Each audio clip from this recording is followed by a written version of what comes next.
First of all, I must make a big compliment to Asia Federation for this perfect organization, and also I must make a big compliment to Qatar for very big hosting of everything. And now I must play against Qatar. What can I do? So we have to try our best, and we will try. So first time for Tajikistan, we will try our best for this tournament. I think that will be a very, very interesting tournament, and I think that Qatar will be one of the best hosts ever in this tournament.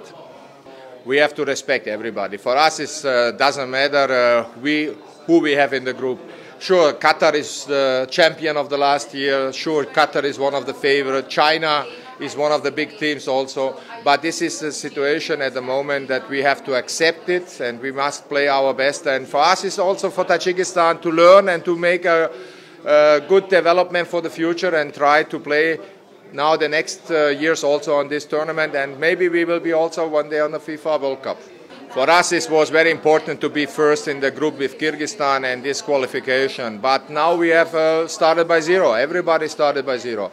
Tajikistan, I can only say that we can speak about big results, we can speak about some big tournament that we can play, because we are here first time to learn. But I tell you something, and everybody in Tajikistan, we have euphoria at the moment, and our Tajikistan players, they are very good boys, and I'm proud to be coach of Tajikistan, especially from these national players.